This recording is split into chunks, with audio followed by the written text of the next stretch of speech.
Welcome to Houston Sports Talk with your host, Robert Land.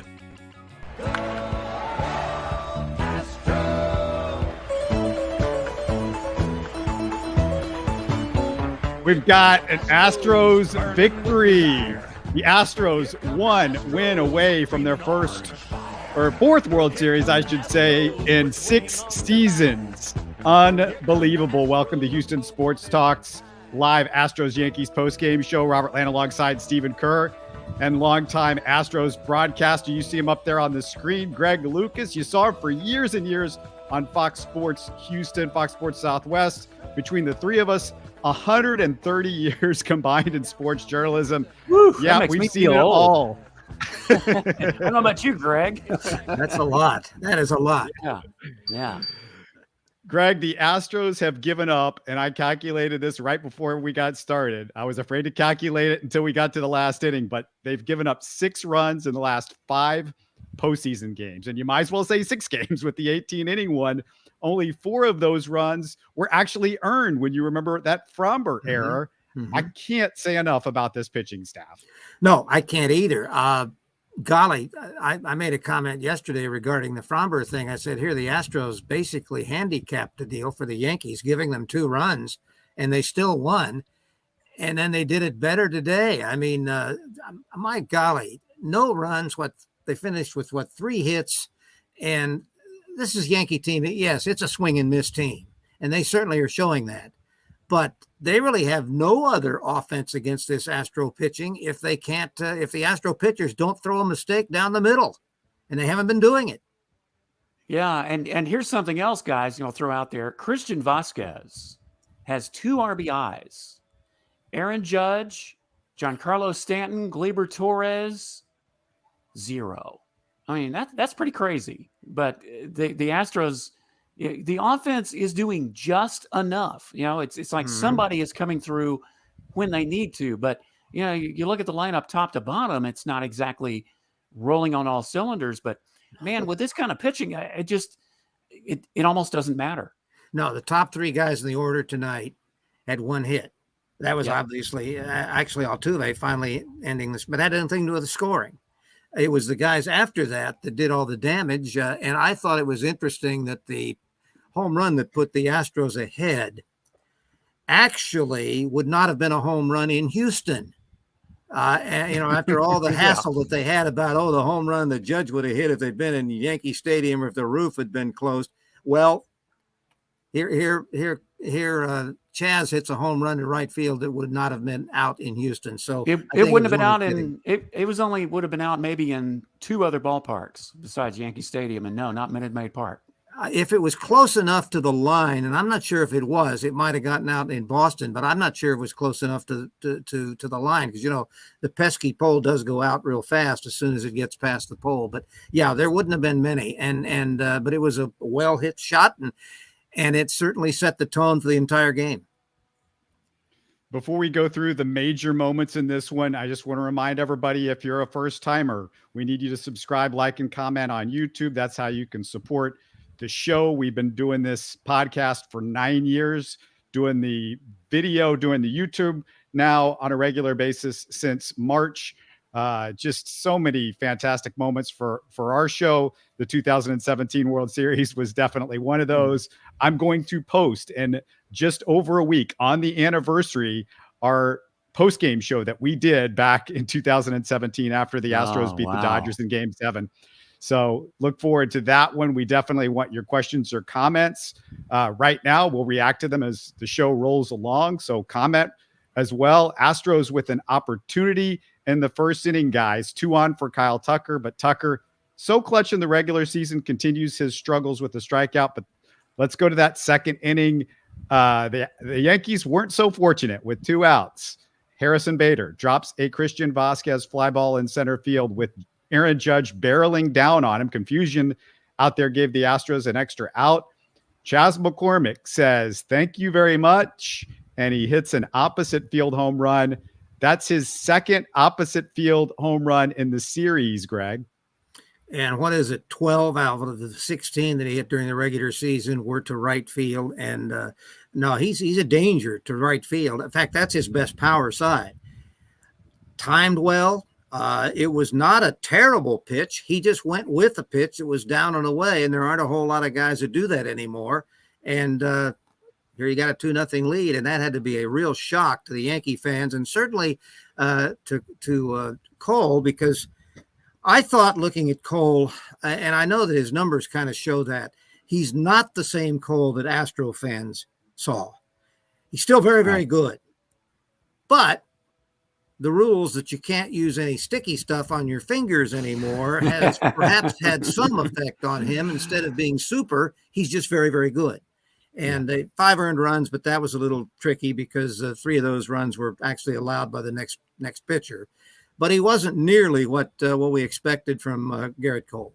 Well, Garrett Cole led the league in strikeouts this year, Mm-hmm. but he also led the league in home runs. And he had, I think, 32 coming into tonight's game. So he does have that propensity. And, he did that a little bit with the Astros, but he's certainly done that this season with the Yankees. And, going back to that Mancini, we've been talking about how much Trey Mancini's been struggling. He had a great swing on that pitch, even though it was a line out to the track. It was 108.8 miles per hour off the bat and exit velocity. So the Astros were definitely getting some good hits. There's some good swings off of Cole in that inning. Yeah, that was a great at bat because the bases loaded and nobody out. I mean, he could have hit into a double play, but the worst thing he would have done would have been to strike out, and he's been striking out a little bit too much in his recent years or recent games. And to make that type of contact really had to make him feel good. I know it made the Astros feel good, and it turned out to make the whole inning feel good because 2 guys tagged, and then there was no double play opportunity for the next hitter, and Vasquez didn't need it anyway because he dropped a single in, and then that was the ball game. Yeah, you guys threw the spoiler in. I haven't got there yet, but okay. I have some things to say myself, but let's get there because there's a lot that happened between then and when all of that happens. In the 4th, Javier gives up his first hit, a double to Stanton, but that's all the Yankees get. Altuve finally gets a hit in the 5th inning, double into the corner, but Jordan strikes out on a pitch that it's become his kryptonite during the postseason, the belt high fastball. Jordan, remember, Greg, was 1 for 22 against the Yankees in the 2019 ALCS. So this has been a pattern for him against the Yankees in the ALCS for whatever that means. Well, we've seen him have stretches like this before. He even had one this season, if you recall, where he was just off. He just wasn't right there. And that's what he's going through right now. He's taking a few fastballs that are down low enough that he probably should be swinging, but it's maybe a little guessing, and he's guessing wrong. And then he's not catching up to high fastballs. And that's the same problem with really Tucker. Tucker is vulnerable to that high and away fastball. They can't seem to lay off of it, and they also don't seem to hit it. So hopefully both of them will either start getting some more mistakes or start hitting those a little bit better. Yeah, and Altuve, the thing about that double to right field, he didn't pull the ball. So, maybe that's something he needs to think more about in some of these at-bats. Well, yeah, because he's been striking out that too great a percentage too, but that's what happened to him when he was not going well during the regular season. The big thing is not getting production. Well, even nothing from Pena in this game. He was 0 for 5. Not getting production with some of the guys at the top of the order has not. They're 3-0.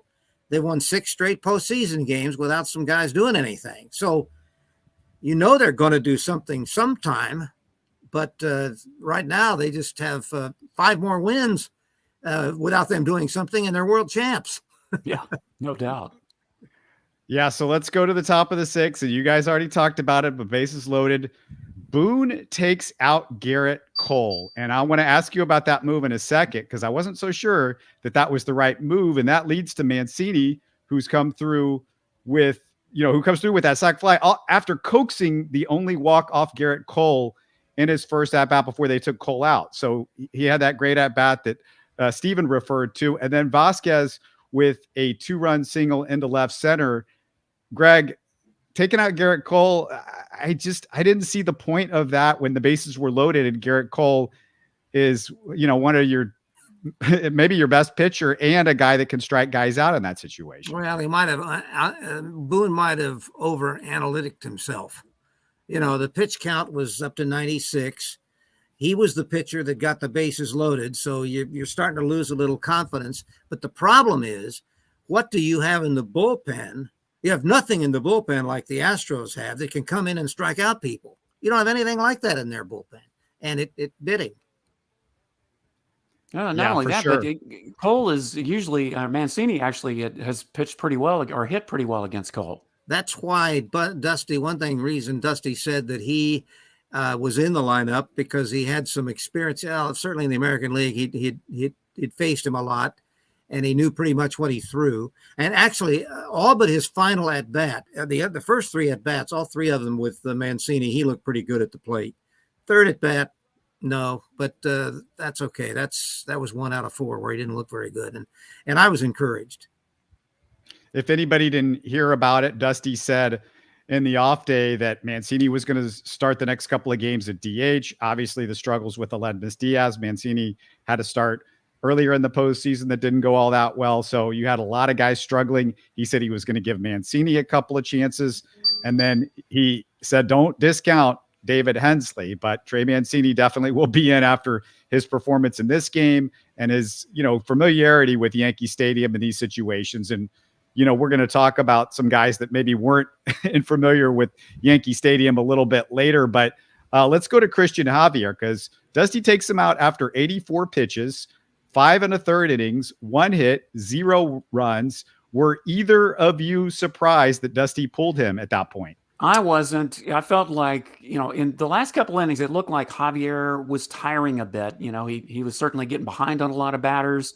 He hasn't pitched a whole lot in the last few weeks. So if he'd had a little more work maybe in the ALDS or something, he might have been able to go one more inning. But no, it didn't surprise me too much. No, a leadoff walk. That was the tip-off, I think, that maybe he is tiring a little bit. And even though the lead was fairly healthy at that point, again, the bullets that Dusty has in the bullpen, the only one that really didn't work as well as he would liked was the young kid because he couldn't throw strikes. But Hunter that's Brown. Hunter Brown. But he got him out in time, and they still didn't give up any runs. And Hunter, that was what his scouting report said from minor leagues. I mean, he has all the stuff, but he doesn't really have the control yet to be maybe what he wants to be and what he will be. And that's just an example where it showed. But he got him out in time and no damage. Well, I think a lot of it for Hunter Brown was nerves because he wasn't missing by much. It's not as if he was just wildly throwing all over the plate, but he obviously was missing. Well, the strike zone was not really good for pitchers. No, there were a lot of pitches both sides that appeared to catch the corner, but the hitter had the advantage and they were called balls. But no, he wasn't way off, but he was off enough and he couldn't pull it back in to keep from walking guys. And that's the one thing Dusty didn't want to see. He didn't want to see walks. And so consequently, when he had, after he'd pitched to 3 batters and that was enough, and he had 2 outs and they bring in and get the final out. And but he's got a bullpen you can do that with. He's got a bullpen that strikes out people. He's got a bullpen that by and large will throw strikes. I would say it was a big stage for Hunter Brown going to Yankee Stadium in October. This is a guy that just started his major league career within the last month and a half. I would say that was the case, except Greg and Steven, nobody was that, like half the stadium had left. That's it. That's what yeah, no doubt. Yeah. Well, grumbling because their Yankees are really looking, to be honest, offensively, they've been inept in this series. I will give a lot of the credit to Astro pitching, most of it. But the bottom line still is they have looked not like a good baseball team. Their pitching has been, today they gave up 5 runs, but generally speaking, their pitching has been fine. If their hitting had anything at all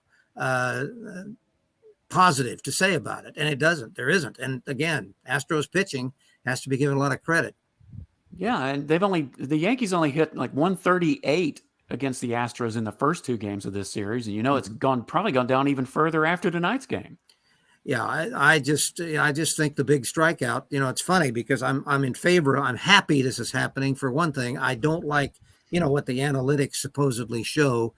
Got to hit the long ball, and strikeouts don't matter. Neither does batting average. Bunk. Yeah. As far as I'm concerned, I think if you can hit the long ball and you can also hit for a decent batting average, that's how you win baseball. Just hitting the long ball, because no great hitter, even Judge, who hit 62, how many games they play? 162 games. He hit 62. 100 games he didn't hit a home run in. I mean, that's not necessarily, or more than that, actually, because some games he hit more than one.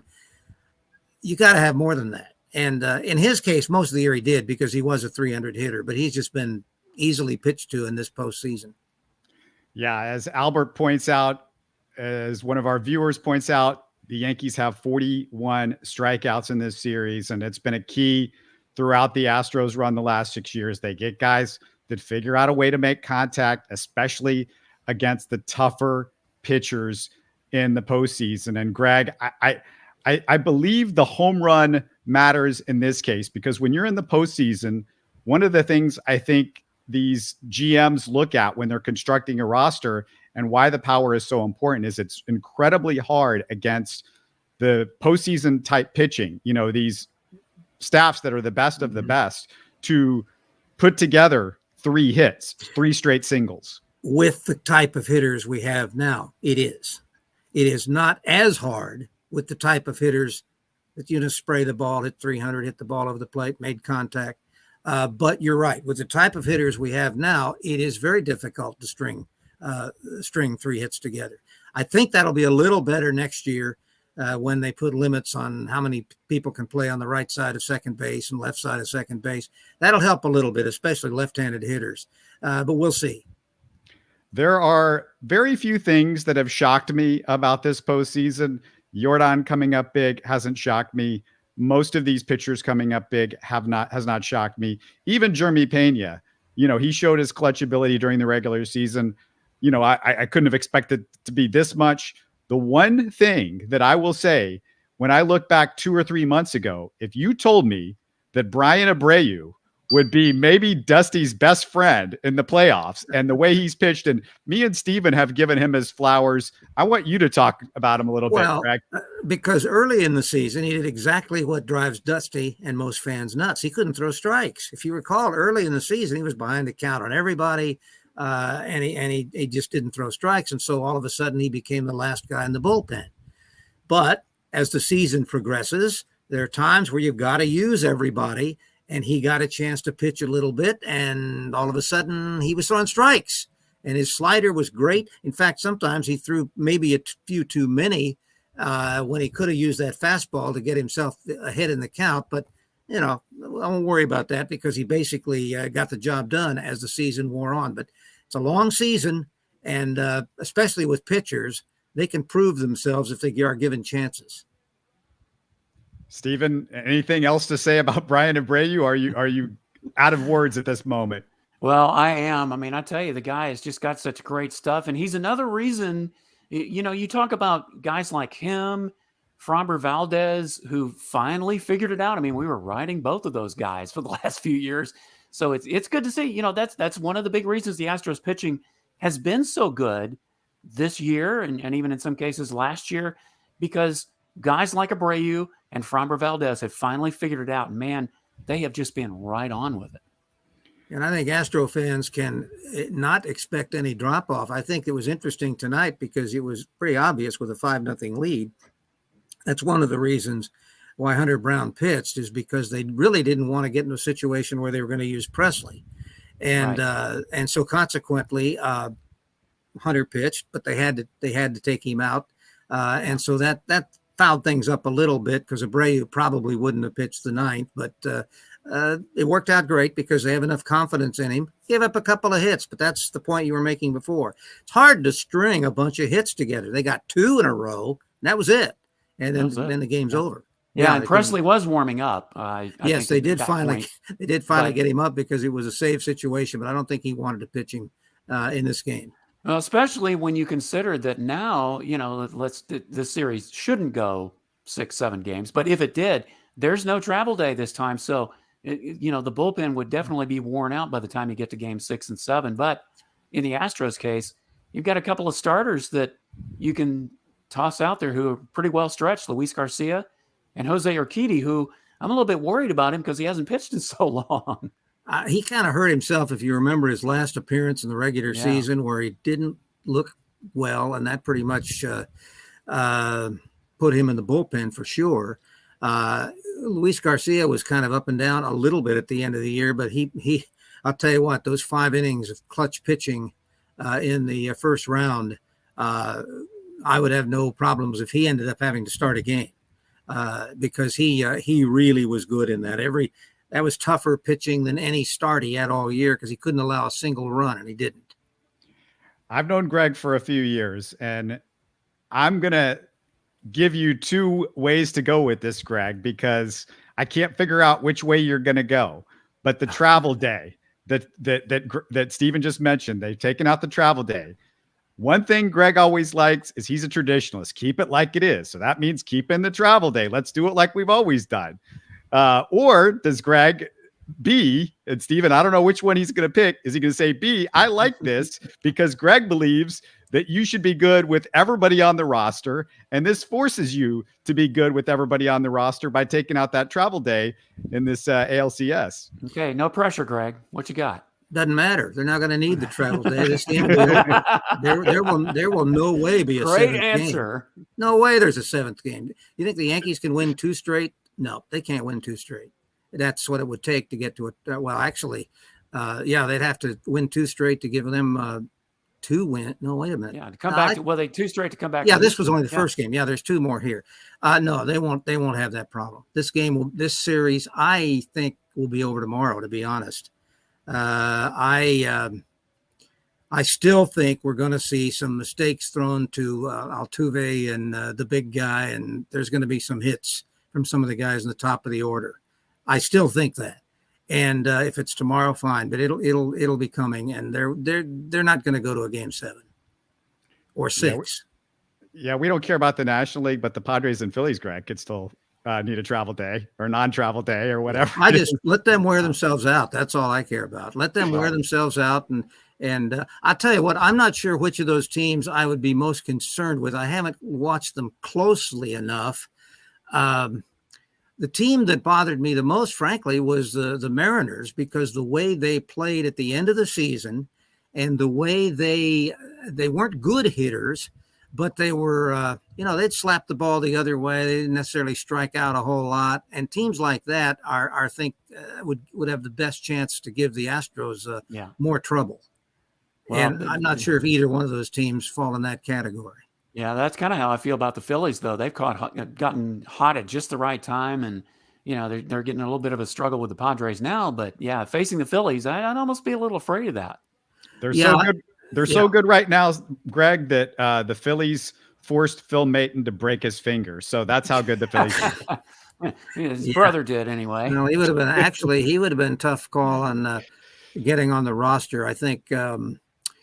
Anyway, I probably would have come down to him or Urquidy because he was a reliever and Urquidy is not used in that role much. And I think probably the broken finger probably was good timing for him. I feel like I need to bring this up every now and then because even in the last couple of weeks, I heard people whining about this on social media. And I wasn't just seeing fans whining about it. I was seeing media people whining about it. People with radio stations around here, people that write for major sports outlets around here saying, James Click, he's worthless. What has he done? Blah, blah, blah. Astros don't need James Click. This is all Jeff Luno's team. Okay. He hasn't done anything except acquire Montero, Stanek, Neris, Mancini, Vasquez. Anybody watch those guys today? He got all of those guys for basically nothing. Not only that, he was one of those that approved the fact that they didn't need to go out and get a shortstop because they had seen Pena in the minor leagues enough that they thought that he could do the job. So there was no panic. The Astros didn't have to run out and get a free agent shortstop where fans some of them would have said, we got to do something. No, because they had enough confidence in what they'd seen in that particular player. So, no, I don't buy that at all. I think, for one thing, the 2017 team, as far as the regulars are concerned, what do they got, 4 or 5 that are back? That's all. That first World Series championship team, There are not that many here. 3 on the infield, and none of the outfielders, none of the outfielders, none of the catchers, neither catchers. Yeah, the pitchers. No. It's Lance McCullers, Verlander, and that's about it. Yeah, I think that's about it. So. And so no, he had to manage that that organization, including the farm system, and no, I don't buy that at all. No, he did not go out and get the big dollar, big name free agents or trade people at the trading deadline. And as it turned out, as you recall, because neither Mancini nor Vasquez really were anything out of the ordinary, except for Mancini when he first got here. And then Vasquez has had some individual games where he's been very good, like tonight. But they didn't really, as it turned out, Gurriel started hitting again, and he was the guy that was going to be replaced. And Maldonado actually ended up with 15 home runs, and he's had some key hits in this series. So no, they really weren't as hurt as they might have been, even though they lost when they lost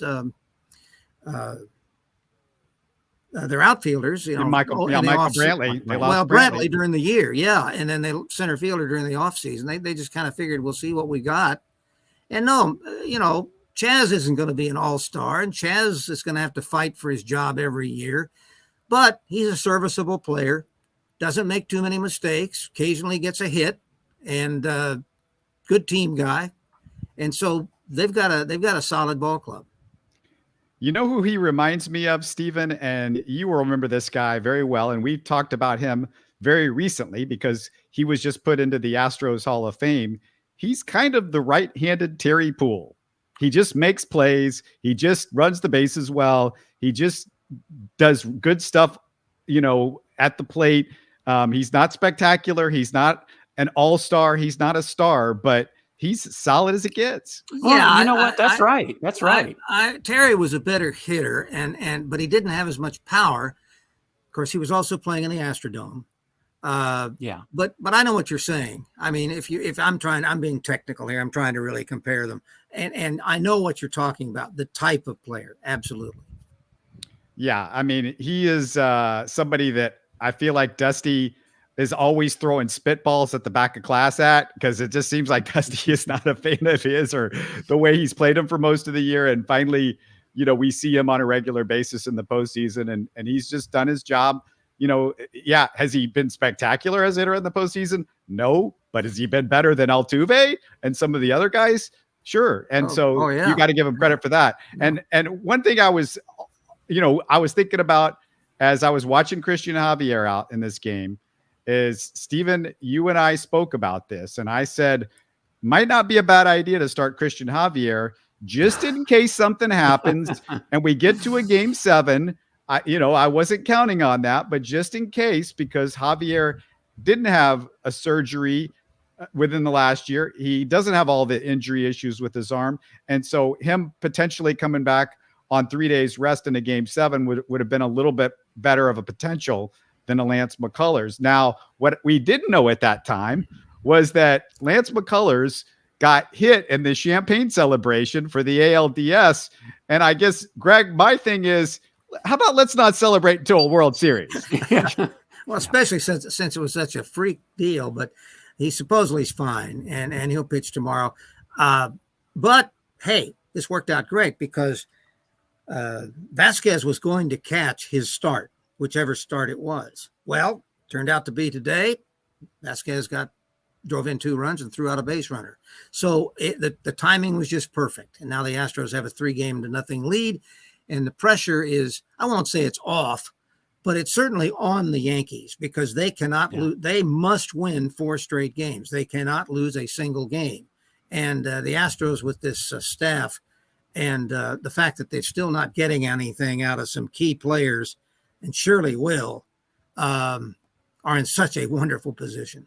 Well, the first thing I thought about when I saw the post-champagne celebration is, well, Robert's getting his wish. Maybe not the way we wanted to, but yeah, you were the first person I thought of, Robert, when I saw that the other day.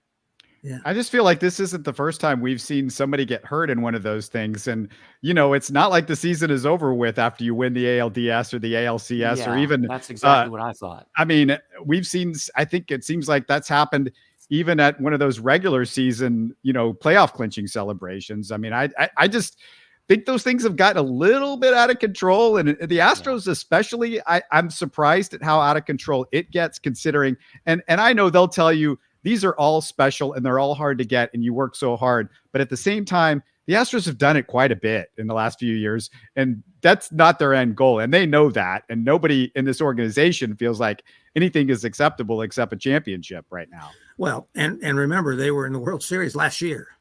It didn't turn out very nice, but they were in it last year, and they almost were in it the year before, and they've won. You know, they were in 17 and 19, and so it is sort of an old hat for most of the players. So they just got to be careful. That's all. At least they wear goggles these days. Yeah, and I tell you what, one guy that we have not mentioned that's worth mentioning because he had some more really good at bats in this game.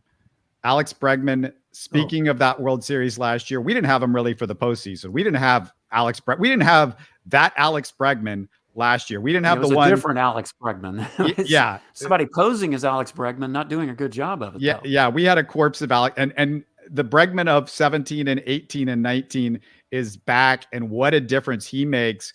And when Altuve and Yordan struggle, it's good to have an Alex Bregman there to pick everybody up. Well, one thing he does, he rarely swings at bad pitches, and that is exactly what both Alvarez and Altuve have been doing. They have been swinging a lot of pitches out of the strike zone that are not good pitches, and that's when you're fouled up. That's what's happening. The counts could, in both cases, if they just went up there and said, "I'm not going to swing at the first 4 pitches," in almost every case they'd be ahead in the count because the pitchers are not throwing them strikes. But right now they're always down 0-2 because they're swinging at pitches that either they can't hit or they shouldn't be swinging at the first place, waiting for a better shot. And they honestly will, because they're looking at the tapes. They're looking at every at bat they get. And Altuve did a great job on his double. The rest of his at-bats, not much. Alvarez really didn't necessarily have a good at-bat. And, you know, but part of that was him. Part of it was the pitching. Part of it was him. Yeah. So a lot of it with Alvarez, to me, it seemed like he was swinging at a lot of elevated fastballs lately. And that weren't strikes. Yeah, and they actually were out of the strike zone. That's the worst part. It's the same thing with Tucker. They try to get him to go for a high fastball, high and away, because they really, when they go the other way, in Tucker's case, it's usually an accident. When Alvarez goes the other way, it's usually off a pitch that may be outside, but it's a lot lower. It's down farther. And they go for them. They get fooled, and they swing at pitches that are not strikes, but it's the same thing with the guys who have problem with the sliders. They don't recognize that it's already too low to swing at, and it's not going to come up. And what happens with the guys who swing at the fastballs is when it's coming, it looks like it's at the upper level of where they can hit it, but it doesn't sink because it's got so much velocity on it. It stays up there and they can't reach it. So they know that. They look at those iPads, they look at those the tapes after games, and they know and they also know what to expect. That's why I think it's possible tomorrow will be a clinch. Tomorrow's starter is not a real hard thrower. He had a good year, but he's not one of these guys who's going to blow you away. And you just got to be sure you're not swinging at bad pitches. I just heard this quote from Aaron Boone. He said, "I feel like we've gotten a lot of bad luck because every time we swing, the ball's not there, Steven." I wonder why. It was the best quote he's probably made. Bad luck. Yeah, the Astros pitching had nothing to do with it, Robert. No. It's just all bad luck. Yeah, that's what it is. No. I mean, if you're a big swinging team, big swinging teams live on mistakes. And over the course of a 162 game season, you're not going to be facing number 1 and number 2 pitchers all the time. And you're going to see mistakes, and you're going to see fastballs that come right down the middle, thigh high, and you're expecting a fastball and you're going to hit a home run. You don't see nearly as much of that when you're talking about number 1 and 2 starters, which is what you're mostly seeing in postseason baseball. That's why the Astros are so lucky, and not lucky, very fortunate. They actually got 5 top starting pitchers, and 6 if you wanted to stick in the kid that's probably going to be batting for one of those spots next year. And most teams just don't have that. They just don't have that kind of depth. I've got just one more thing, and I'll let anybody follow this up with whatever your final thoughts are. But I just got to talk a little bit about Cristian Javier, because he was somebody that last year I thought he should have been a starter and should have been ready to go by the playoffs, because I felt like Cristian Javier has got about as good a stuff as anybody that the Astros have had in the last 5 to 6 years. He is extremely hard to hit. I mean, the numbers show it this year. The numbers have shown it in the past few years. His only issue has been sometimes he's a little bit wild. Sometimes he gets some walks and he can't go longer into games, but you can say the same thing about Lance McCullers. But Cristian Javier, I am so happy for that kid. He has never complained. He has always done what they've asked him to do. They've stuck him as a starter in the bullpen, as a starter in the bullpen. They've moved him around. He is as calm as the eye of a storm when he's at Yankee Stadium or at any ballpark. You do not see any emotion from him. And you just have to appreciate what this kid does. And there's nobody that you would want more in Yankee Stadium. And I say that with Justin Verlander and Lance McCullers, because it just doesn't seem like anything will get to him. And he threw 7 no-hit innings earlier this year at Yankee Stadium just to show me that, yeah, I'm ready for that. He threw 3 more in this start. I mean, he's only given up 1 hit in 10 some innings against the Yankees in New York. No, I agree. And I'm sure that's why Dusty had little concern about flipping his rotation, because he might have actually wanted to go with Cristian Javier anyway. But we've talked about this. There's also a baseball thing where Lance would be dictated as the number 3 guy to go. They had an excuse not to do it. And the excuse fit perfectly because Cristian Javier couldn't have been better. Yeah. Yeah. My thing about Javier is I kept waiting for the Astros all last season to make up their mind about him. At some point you've got to decide. I mean, you can use the guy out of the bullpen. He certainly was effective there. But if you're really going to make him a starter, you got to do it. And they finally did. I mean, it took them long enough. But the thing about Cristian Javier, and you guys have touched on it, just his composure, and you could even tell when he was in the minor leagues, his stuff was just something else. And if he came in and had that kind of, merit and that composure, along with that great stuff I was looking for him for the last couple of years, before he came up, keeping an eye on him, as somebody that was really going to make a difference. And sure enough, he has, no matter what role they've put him in. Well, I think that the quandary was that he was good at both. And because he was good at both, there are a lot of guys who start and then you get in a situation where they are not maybe going to stay in the rotation, but they really don't fit working in the bullpen. His problem was he could do both. And so at the beginning of the season, okay, we got ostensibly 5 starters, so you're going to start the year in the bullpen. But he worked his way into the rotation, and he's not going to the bullpen again. Although, again, in a 7-game series, he's perfectly postseason situation where all rules are gone. He's perfectly capable at some point of coming out of the bullpen if he's had enough rest. So I think that's probably it's the old story of if you're very versatile, sometimes you don't get to do what you really want to do because you can do anything, and your boss or your manager or your general manager knows that. And so where's our biggest hole? Well, bullpen. So we're going to use him in the bullpen. That's how they started the season. But I agree. He's a starter. His stuff is starter stuff, and they don't hit him. So, but I think he's proven that now. The last point I'll make real quick is Lance McCullers is on the mound tomorrow. And the last time the Astros won the World Series, Lance McCullers was pretty good in closeout games. You guys remember that? Yes, indeed. Yes, indeed. Yes. We may not have Charlie Morton, but we'll have Luis Garcia to pick him up if he doesn't. You could do the same thing. You got Luis Garcia if they want to go the old 2-starter route, because it's easy to do that tomorrow if they had to. because if they won tomorrow, then they'd have some days off again, and before they had to start the World Series. So, yeah, they're just. I think it ends tomorrow. I really do. I think it ends tomorrow. Well, I want to remind everybody that's watching and listening, don't forget that Stephen and I are back tomorrow night for every Astros postgame. Throughout the postseason, we're going to be here. Game 4 live postgame Sunday night. We're doing it again all the way through the postseason. Also tomorrow, Sports Radio 610 Sean Bajani joins me for our usual live Texans postgame after the Raiders game. So it's going to be a long but fun day in Houston sports for me. Tell your friends, tell everybody you know. Thanks again to Stephen. Greg, I'll give you the last word before we close it out. No, I'm just very optimistic. I was so impressed with the Astros getting the early lead and then adding to the lead and then never threatened because that pitching is that good. And that's why I'm saying now a 4-game sweep. Well, let's turn up the music. Thank you so much, guys. Thanks for doing this. We're going to check out, but we hope to see you guys again tomorrow. Go Astros, baby.